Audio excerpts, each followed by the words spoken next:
You mother-king animals! You liberal, progressive, deranged animals! You are so hateful in your hearts. What's wrong with you? I mean, what is wrong with you? That you can celebrate someone's death. If you shed tears over someone who died that held the same viewpoint as you, but you refuse to shed tears over innocent children lost to the same death, you're not crying for that person, you're crying for an agenda. So many of you go to church every Sunday is disgusting to me. Don't you ever tell me that you are a God-fearing, God-loving person and all that other stuff so many of you love to say, but yet you are nasty, you are racist, you are prejudiced. I'm only here because of affirmative action. Yeah, we know. You do not have the brain processing power to otherwise be taken really seriously. You had to go steal a white person's slot to go be taken somewhat seriously. Play cut 52. Hello everybody, welcome to my channel. You know that I was definitely going to talk about Charlie Kirk. The guy that took his life has been caught, and there's a lot of people with conflicting emotions about this. Some people don't know what to feel. Empathy, mourning, or some feel that he's a racist, and a lot more. We're going to get into all of that. But when I first heard the news that Charlie Kirk was basically assassinated, at first I was confused because I didn't know for sure who he was until I saw his face, and then I instantly knew who he was because I used to see him on TikTok a lot, and I was like, okay, that's the guy that does the debates and everything like that. He debates people, and I know that he's conservative and he's not with feminism. I didn't know too much about him. I recently saw some resurfaced clips about some of his opinions regarding black women and with child rape and a lot more. So at the end of the day, I have to say this. Just because you don't agree with someone's opinions, even if they offend you, it's not always that serious where you have to end their life. He has said some things that people agree with, even some black people, and he's also said things that's very offensive and some deem racist. So some people, again, are conflicted if they should have empathy. It's come out that he said he didn't believe in empathy. He wanted it to be called something else. And there are still a number of people who feel like this is just a tragedy. And I felt that way when I first heard about this because I thought, my goodness, he's just 31 years old. He's still young. He has a wife. As you can see, this is his wife. He also has children. And I have a heart, and I can think about children growing up without their father and growing up knowing what happened to them. And it's a horrible thing. Okay, that doesn't mean that I like everything that he has said, some things, and we're going to get into that. So there are a number of people who feel like this is the fall of America. The response is coming in. A lot of people said Americans are lacking humanity and that our society is going downwards, and that many people felt like Charlie should run for president. He could help save America. He was very pro-family and much more. And a lot of people were devastated by it from all walks of life. And there were also, sadly, a number of people who also were celebrating this man's passing. Okay. And it has a lot of people on edge because they also feel like freedom of speech is being threatened. Is everybody going to be taken off the earth because you don't like my opinions about what I say? And anyone who creates content like myself thinks about this. There are people who have threatened a number of content creators because they don't like your opinion. Okay. And it can be very serious because there are a lot of people who are not right in the head who will target you. So look, I'm going to show you a few things going on again regarding who took him out, some clips of things that he said, and a few more things. So before I get into it, something that I felt I also had to speak about really quick. Okay. There have been threats towards Black people at HBCUs and protests, even though the person who took his life is not Black. He is a white guy, a young white guy. And some people are like, well, where is this coming from? Black people did not harm him. I think this is because of what happened with Ireina, the Ukrainian woman, 23 years old, who was viciously taken out of this world on the Charlotte train. I covered that story. And then literally a day or two later, Charlie is taken out. So I think emotions boiled over. And you do have some people who are just racist and ignorant, looking to blame someone instead of dealing with the facts. It was a white man. But I'm posting this picture of Ireina because there was a lack of empathy towards her coming from look, you have a lot of people, not just Black, who don't care about some of these stories, or they think, well, nobody cares about me, which is not 100% true at all. But I was disturbed when I saw some Black women online and comment sections who didn't feel anything about what happened to Ireina, and talking about slavery and what happened to Black women and stuff. I'm posting this to remind you of something. If you don't have empathy as a Black woman, first of all, it's not very feminine at all to rejoice at seeing a man brutalize a woman. And it looks bad, it's evil, it's an evil spirit, it's nastiness, period. But most of all, how could you not have empathy for what happened to Ireina? And Black men are taking you off of the planet in the United States more than any group in the whole country.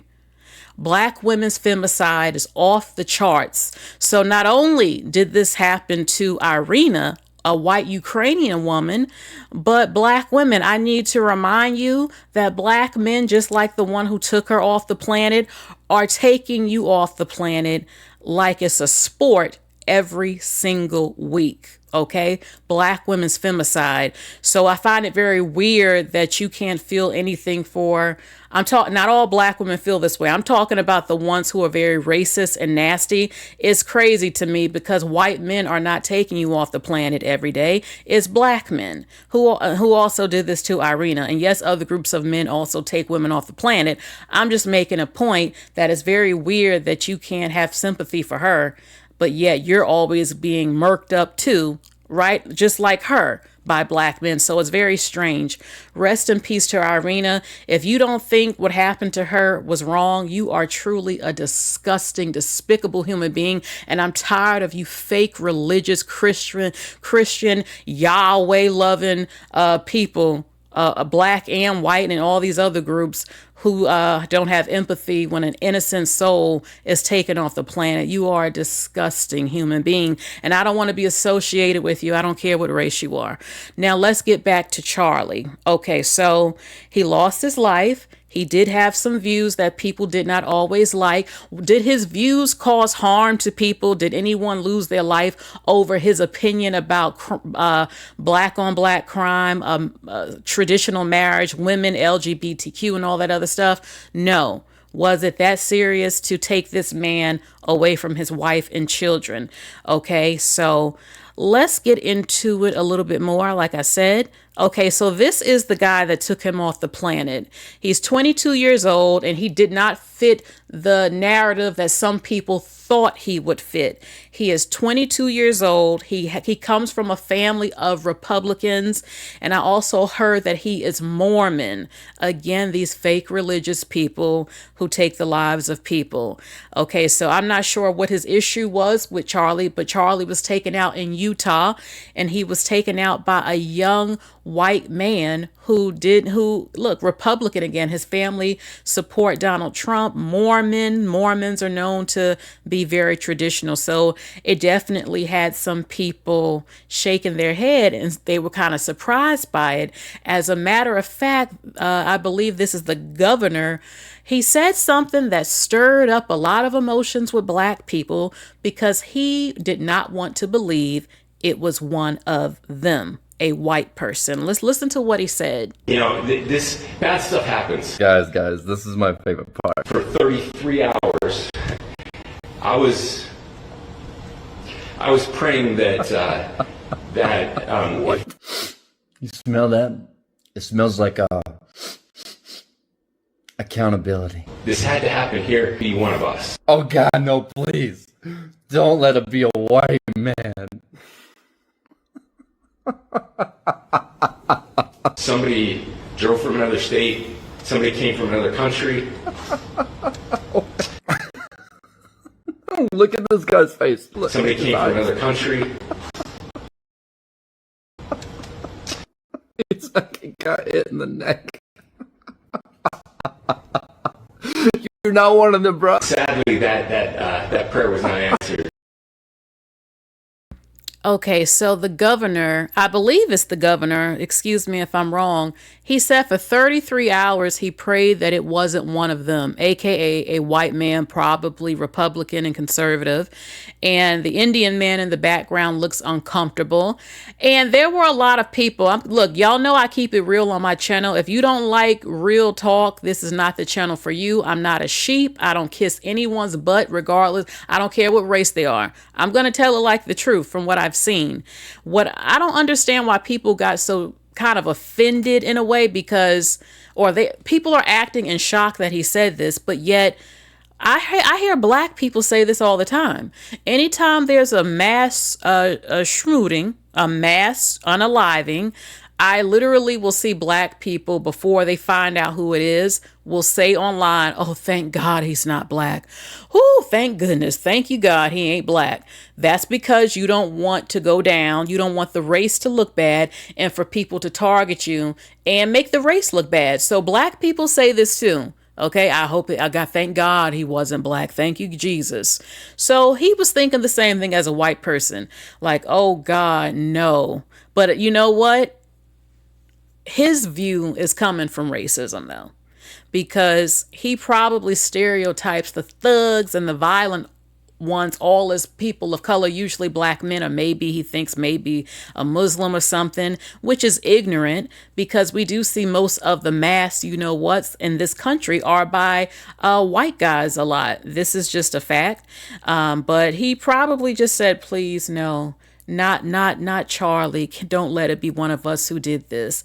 Sort of like on the same level when Malcolm X got taken out and you're thinking, please, God, no, how could it be? No, Jesus. And it was. So, but he said it. Some people couldn't believe he had the audacity to say this in public, but he said what a lot of them probably were thinking. But you also think, was he hoping he could pin it on someone who wasn't white to maybe say, see, they're after us, or let's start the race war type of thing, or we're in danger? And absolutely not. That's not what happened. Let's look a little bit more at some of the reactions from the public. You mother fucking animals! You liberal, progressive, deranged fucking animals! You are so hateful in your hearts to go out and shoot a young man who's never hurted anyone, with Christian values, a young, beautiful family, a father, a husband, a friend, a son. You shot him. Why? Because you didn't agree with his politics? Because you didn't agree with his ideology? That's the reason why he deserves to die? You animals! Well, a lot of people feel this way. They're like, he didn't deserve that. He was only 31. He has children. And just because you did not believe in what he believed in, so some people thought this woman wasn't serious, but I could feel her anger through this video. Okay, let's see more. What's wrong with you? I mean, what is wrong with you? That you can celebrate someone's death. Seriously. Because they don't agree with you, because they talk about different things and you don't like what they're saying. You don't like hearing the truth. So you celebrate their death. What is going on? I'll tell you what. That is the state of our country and our world. The devil is dancing right now, and you're celebrating right along with him. Is she telling a lie? I think it's disgraceful and shameful.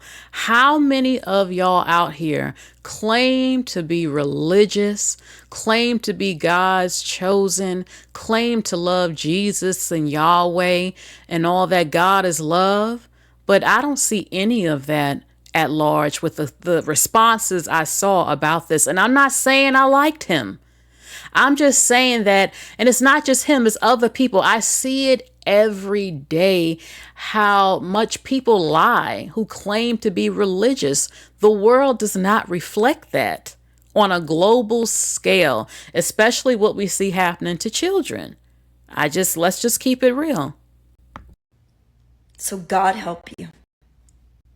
All of you who are celebrating a man's death, the fact that his children have no father, his wife has no husband, his parents have lost their son, and you're celebrating.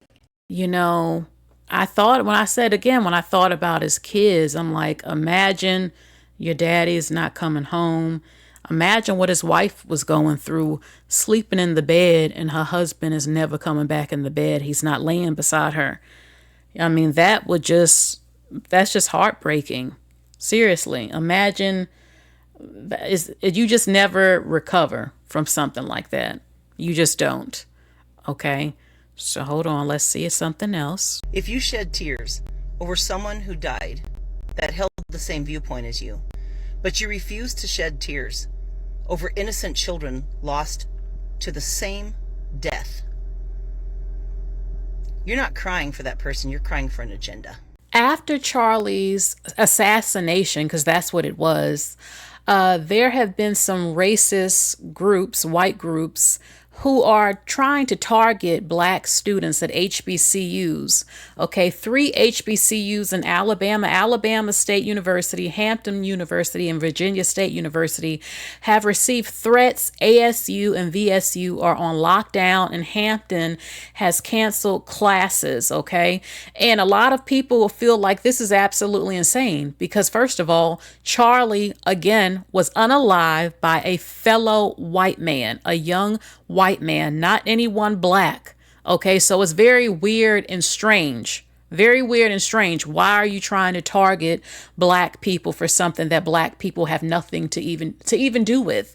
Okay, again, I believe that this is also a part of what happened with Ireina and this whole, the whole race war type of thing they're trying to rile up and start. So that's something that happened. But listen to what this white man said after finding out about black students being threatened who have nothing to do with Charlie being unalived. Listen to this. I understand it now. I get it. Y'all can't stand the mirror that's been put in front of your face. All of the shit that y'all have been serving for the last few decades now against minority communities. Y'all can't stand having to look at it when it affects you. See, that's the thing. I finally get it. It took me a lot of time because I'm thinking, why are people reacting so violently to this?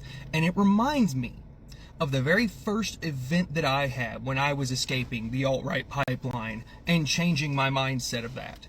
Was that anger and violence? Because see, here's the thing. And here's the thing you really don't understand because you refuse to put yourself in other people's shoes and actually be empathetic to other people's situations. How do y'all think the black community has felt for the last 5 years since George Floyd has died? All the memes y'all shared about that. How do you think they felt about the memes about Breonna Taylor, the woman who was gunned down in her...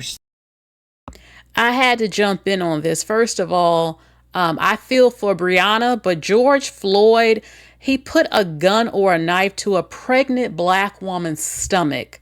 So, no, he is not a martyr to me. I do not think about that man. I don't look up to that man. I find the fact that he did that to a pregnant woman is disgusting to me. I just have to keep it real. But I understand the point he's making. Let's continue. Sleep during a no-knock raid? How do you think the Latino community has felt for the last 8 months with y'all cheering Trump for his deportation efforts and buying merch for Alligator Alcatraz and egging it on that human suffering is a great thing for this country? How do you think the gay community felt with all the jokes y'all made about the Pulse nightclub shooting a few years back in Orlando that killed 50 plus people in a predominantly gay club? You are truly experiencing for the first time how it tastes. The hatred y'all have been spilling out of your guts for years finally comes back at you. And that's the thing you don't like. But you know what? The funny thing about all of it is, where's the black community calling for war with how you have treated them? Where's the Latino community going up in arms and calling for war? And no, fighting off ICE and protesting, that is not war. That is civil disobedience, and that is our First Amendment right. But calling for the bloodshed of innocent civilians because they make jokes about a dead man who spent his entire political career actively making these communities worse with his rhetoric and their situations worse? Where's their calls for war?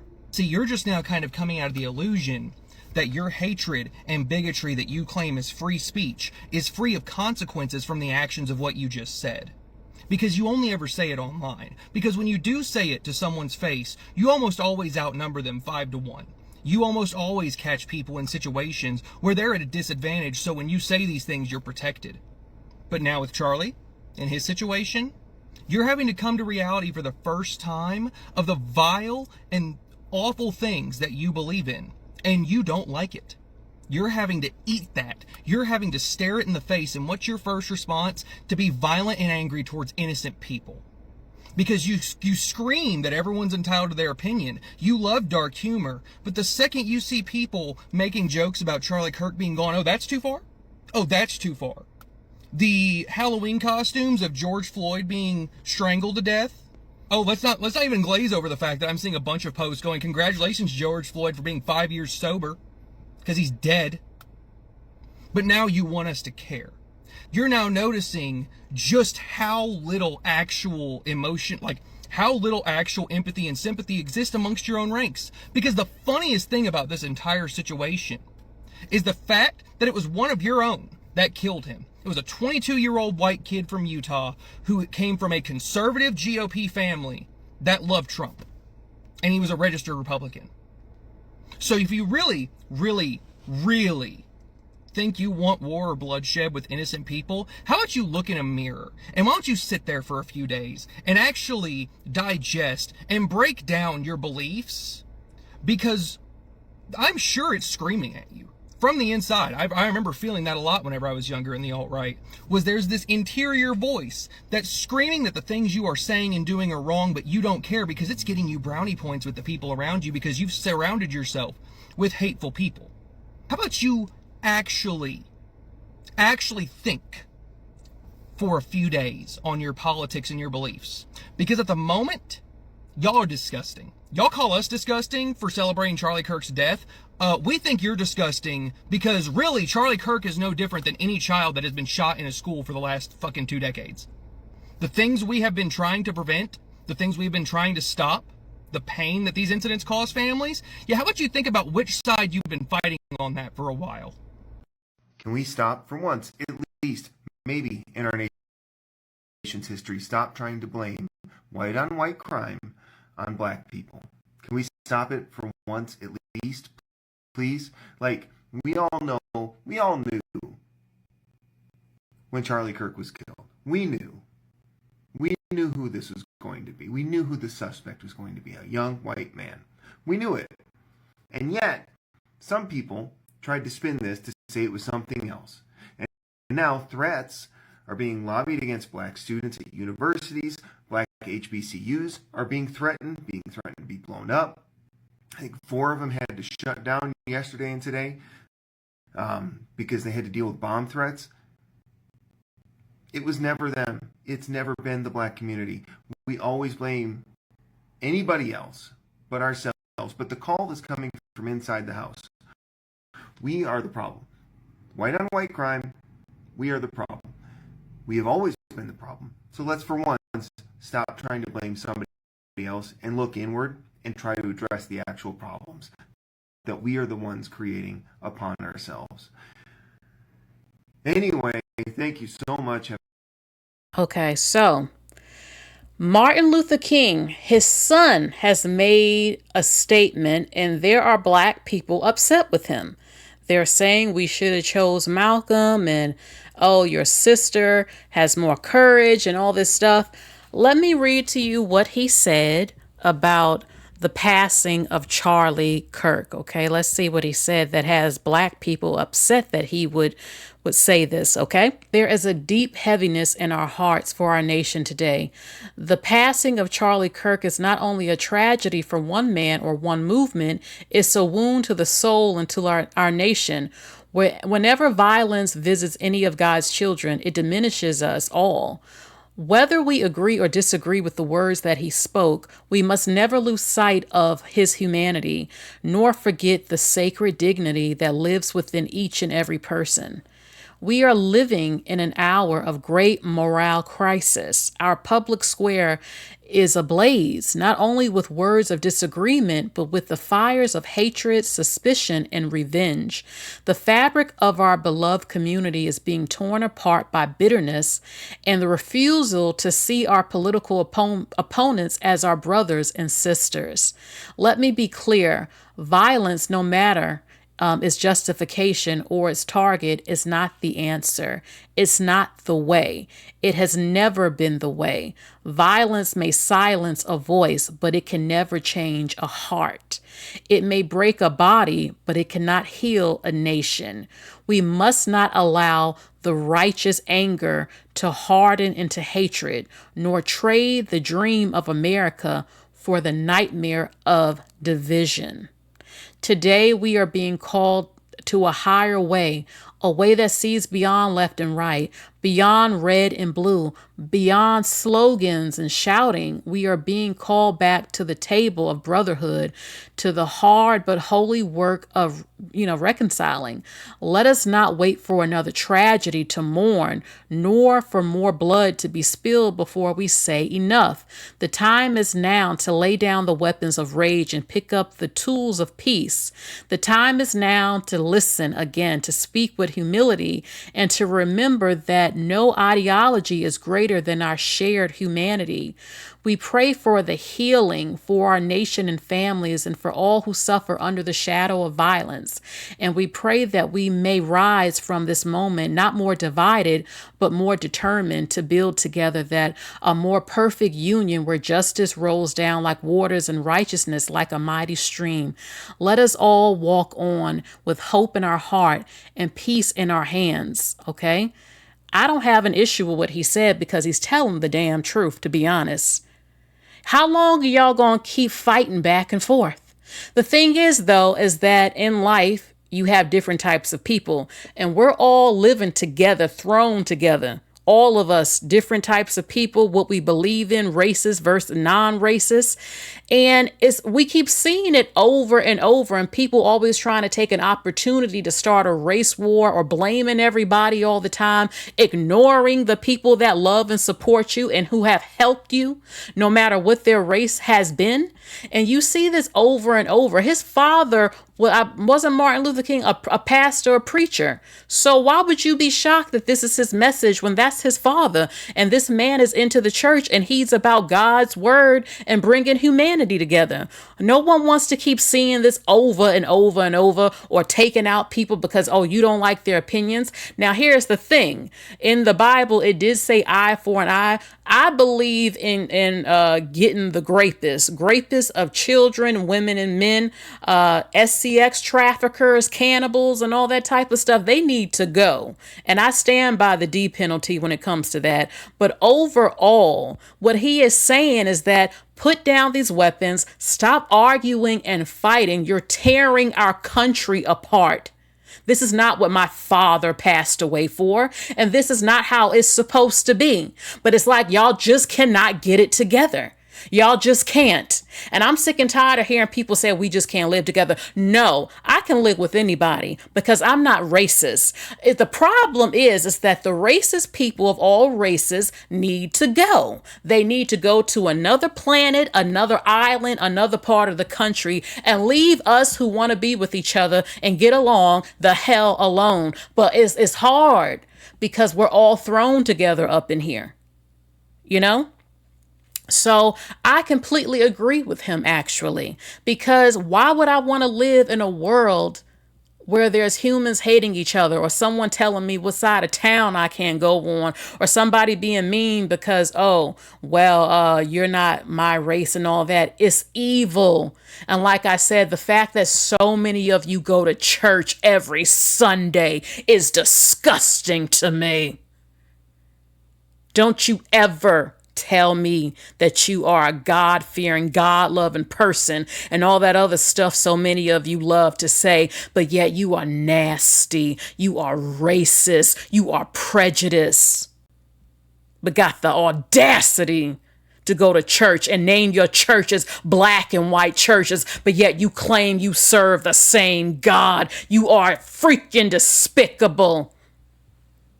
All of you, the ones who do this to me, y'all are full of crap. And unfortunately, we got to have laws in this country because y'all got it going on all over the place. So we need law and order.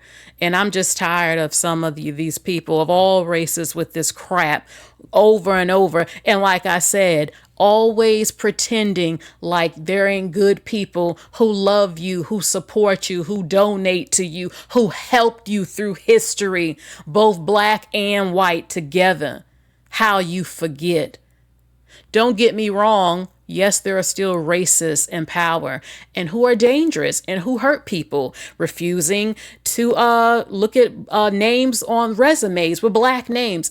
It is a problem.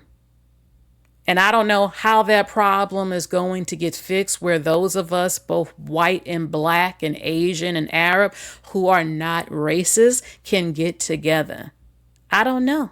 Because unfortunately, just as many black people and white people and other groups who aren't racist, there's just as many who are. And that's the problem. And I don't know the whole solution on how to get that together. Okay, so, all right. Candace Owens is mourning Charlie Kirk. They were friends. They were close. Some people said, oh, he only liked Candace because, you know, she had his viewpoints and stuff. Well, they were like-minded people. And they were on tours together before she even became real famous. They were friends. And let's see what she had to say. I don't know what else to say, guys, other than I'm in a lot of pain right now. And I love you, Charlie, and, you know, I'll see you when I'll see you. I love you very much. Thank you, guys. But I don't want today to be about anything other than you guys knowing that Charlie really was an amazing person. You know, he was like, we were really close. And he was my best friend and my brother. And I will never unsee the footage of what I saw, the violence of it. I pray for the people who took any pleasure in that. I would never, there's not a single person in the world that I would wish that on.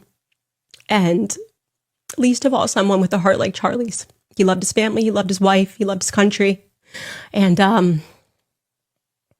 he didn't deserve that ending. You know, he's really young.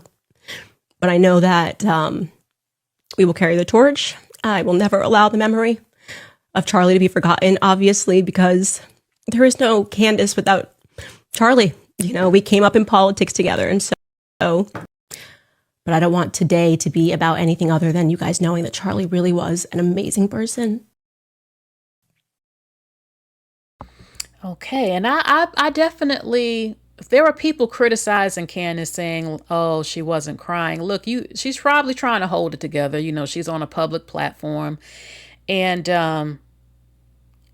I'm sure I've seen other people both black and white, who are mourning him, who knew him personally. And I mean, again, it's getting different reactions from people. So now let me show you 4 videos, just really quick clips of things Charlie has said that has rubbed some people the wrong way, as it should, as to why he didn't get as much support or empathy from his passing. Joy Reid and Michelle Obama and Sheila Jackson Lee and Ketanji Brown Jackson were affirmative action picks, we would have been called the racist. But now they're coming out and they're saying it for us. They're coming out and they're saying, I'm only here because of affirmative action. Yeah, we know. You do not have the brain processing power to otherwise be taken really seriously. You had to go steal a white person's slot to go be taken somewhat seriously. Play cut 52. I rise today as a clear recipient of affirmative action, and particularly in higher education. I may have been admitted on affirmative action, both in terms of being a woman and a woman of color, but I can declare that I did not graduate on affirmative action. This is my personal story. I hear because of action affirmative. She can't even say that. We know. It's very obvious to us that you were not smart enough to be able to get in on your own. I couldn't make it on my own, so I needed to take opportunities from someone more deserving. You know, this is how arrogant Joy Reid and Ketanji Brown Jackson and Michelle Obama and Sheila Jackson Lee are. First of all, this man went to a community college, which is perfectly fine, and I heard he didn't even graduate.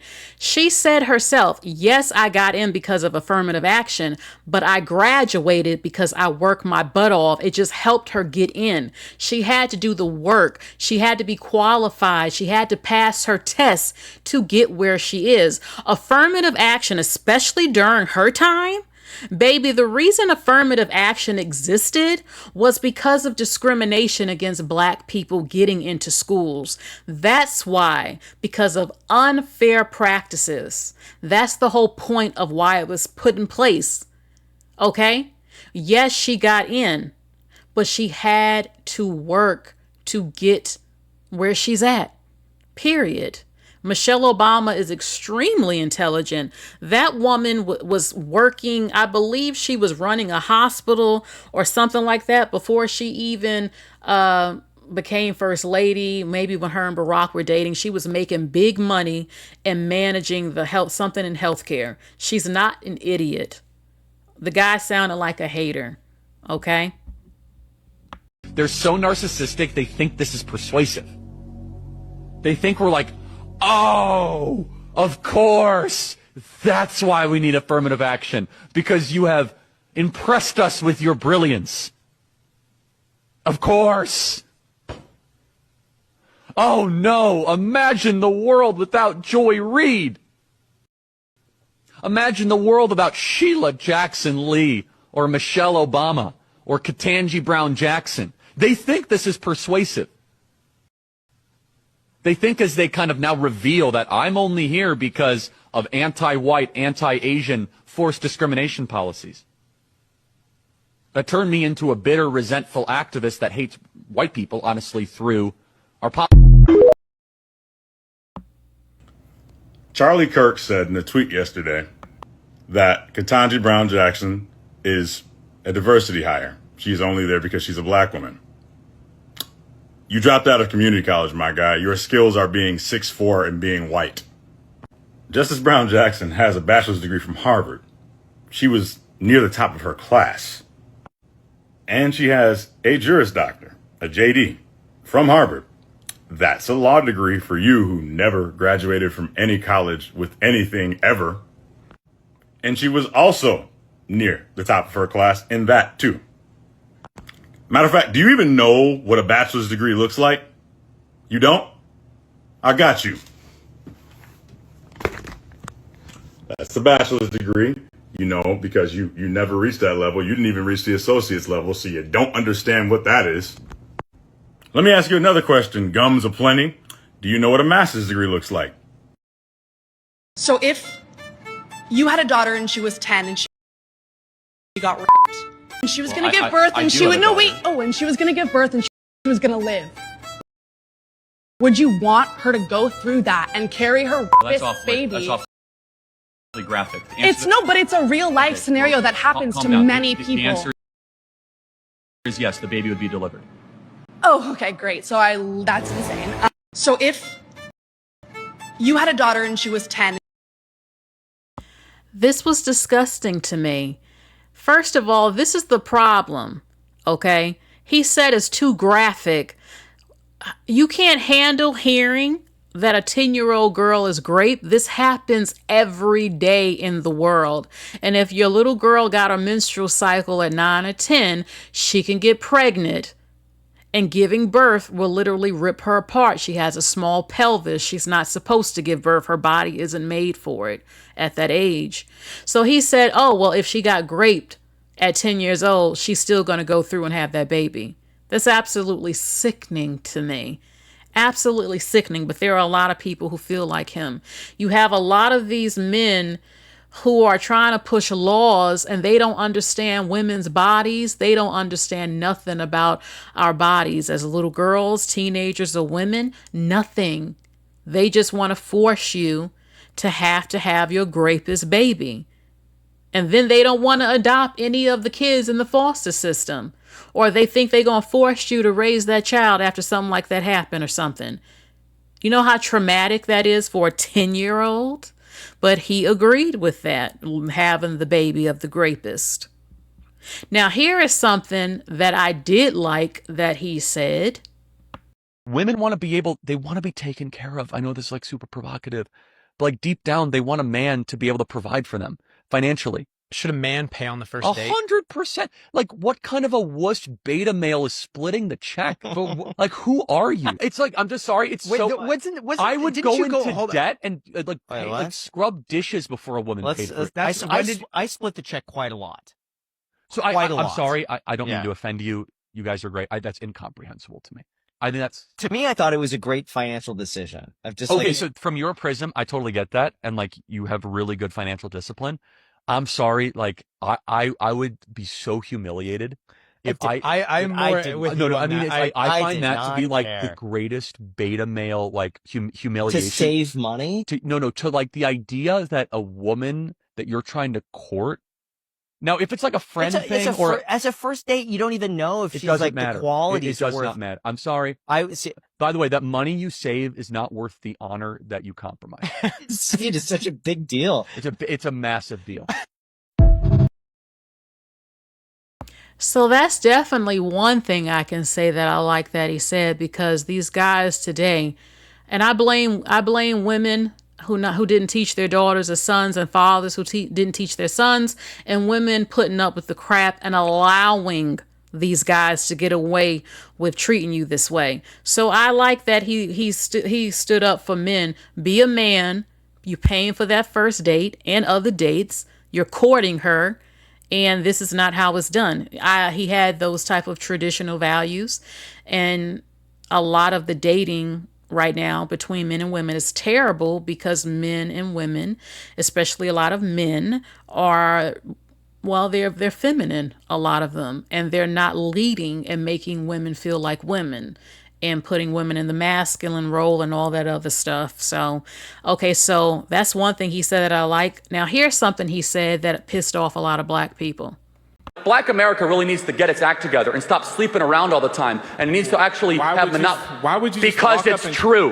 Because why would you just walk up to someone and talk and attack their culture from the outside? Well, hold on. Hold on. Let's look at the evidence. You said to myself, there's all these people suffering in Chicago. There's all these people that are terrible. I'm telling you why. It's because there's been bad decisions that have been institutionalized. Let me finish. And rap artists and athletes and people at the top level of black society that refuse to ever challenge the core rot in black America, which is that they are allowing degeneracy and hedonism to eat the soul of what once was a beautiful black culture, and instead they go around saying it's the boogeyman of racism, the white man is out to get you, and the result is black America is doing worse than it was in the 1960s. That is the contention. Period. Black Americans are about 13 to 14% of the population. Yes, about half of all prisoners are black. Exactly. So blacks commit more crimes than whites do. They commit more murders, they commit more arsons, they commit more kidnappings. For example, blacks are 13% of the population and they commit 58% of all the murders. Okay, let's talk about it. These are obviously racist claims, but I don't think it's racist because it's not 100% inaccurate. Black women make up 6% of the population, 6 to 7 to 8%, yet we are the most unalive woman in America by who? Black men doing this to you. So I don't know why you think this is so far-fetched, but he has some statistics, even though, I mean, maybe the stats have changed, but it's not like this is a huge lie. And I don't get why black people get offended. They got offended because he talked about the diabolical out-of-wedlock birth rate that we also have been discussing for years. So all of a sudden a white man talks about it and you're so offended. What are you offended about him talking about single motherhood when all of you know that majority, 70%? Like, stop the BS, okay? Everyone knows about it. I don't understand why some people laughed at him. You know, oh, he deserved to pass away because he criticized our community. Okay, but were some of the things he discussed, was it lies? A lot of it wasn't. And any black person with the strength to be truthful will just say, okay, and we've talked about it amongst black people, you know? So, but some people were like, well, hold on, though. Your community is not perfect either. You have the mass unalivings at the schools and a lot of the child rapists that have been caught, you know, and we know that happens in the black community too. Okay, so let's see. will respond to them as if Charlie Kirk were a reasonable person. Black Americans are about 13 to 14% of the population. Yes, about half of all prisoners are black. Wrong. Just 38% of America's prison population is black. That's according to the U.S. government. But it makes you wonder why Charlie feels the need to add an additional 12% to the black prison population. Could it be because his bigoted talking points only work if he exaggerates? If Charlie were actually looking for the race that makes up half the prison population in the U.S., he'd look no further than white people at 57%. Exactly. So blacks commit more crimes than whites do. Wrong. The word "so" is doing a... Okay, so that is it for the viral videos. And I mean, well, white people are the majority in America. They're the majority. Okay, 38%, if that's 100, if that statistic is true. Being 13%, still 38%. But at the end of the day, when it comes to Charlie Kirk, there are black people who felt like, you know what, you talking all that junk, but he passed away from white on white crime. It was a white man who took him off the planet with a GUN, okay, in a place that's considered to be safe, which is Utah. There's not a lot of black people out in Utah. So a lot of people, I mean, look, multiple things can be true at once. But the fact remains is that it wasn't a black person who took him out. This man who they felt was going to save America and bring back values and tradition and help black people see the light. That's how some people felt. And his life has ended. His kids will grow up knowing daddy was taken out by a white man. But like I said, they're like, you know what? This is insane. The irony of it all. Who ended up taking this man's life and ending it?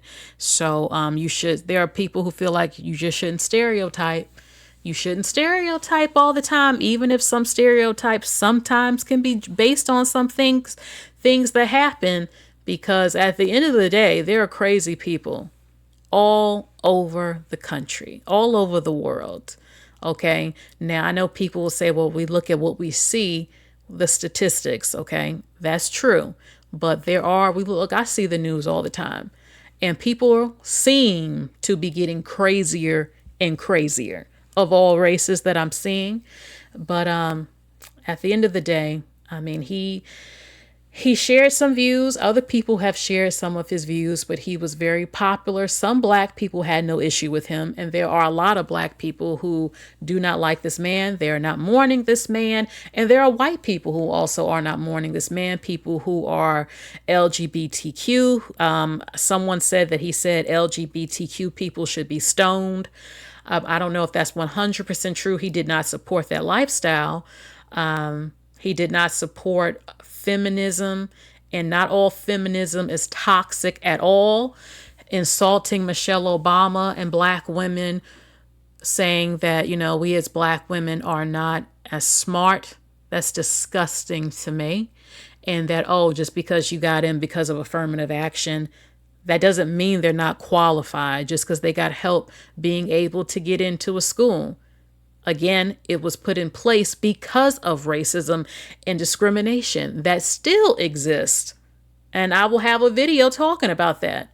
I mean, it's just a sad part of our world. I'm not saying everyone is like that, but a number are. So, and some people are like, well, he was friends with Candace Owens. He was friends with other black people who aligned with his views. And, oh, he couldn't be. Look, you don't have to say he's racist if you don't want to. But he did have some ignorant views and bigoted views. Okay? Now, again, a lot of people still feel like it doesn't mean he deserved to have his life wiped out and his wife and children without a husband and a father. And people need to be able to debate and share their views, even if you don't agree, if they share them in a respectful way, if we're having debates. And that doesn't mean you go get a weapon and wipe them off the earth. Stop being so emotional. Grow the hell up. Okay, if you don't like someone so much and you don't like how they feel and their views, express it to them if you want to, and just leave them alone and cut them off and do your thing and don't talk to them and don't be bothered. Okay? And if you feel you want to stand up against people you feel are racist and bigoted, you have the freedom in America to do that. That doesn't mean you have to gun each other down and stuff. Okay? So that is it for today's video. Please like, share, and subscribe. All right. If you want to donate to the channel, support the channel, my Cash App is there. I appreciate it.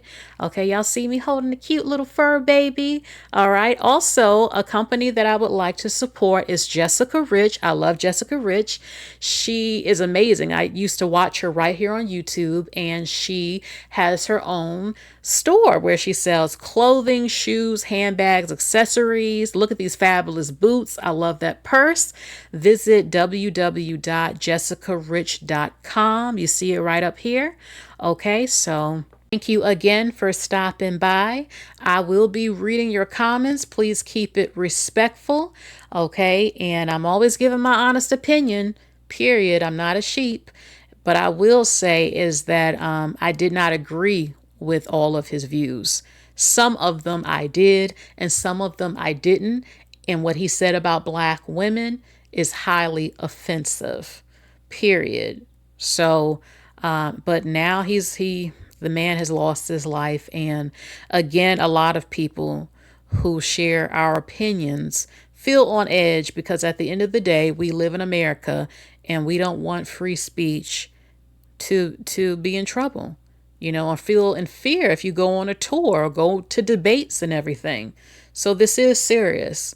This is definitely serious. His wife also made a statement saying she's going to continue his movement, and it's not over at all. So that's all for today's video. I'll talk to you again very soon. Bye, everyone.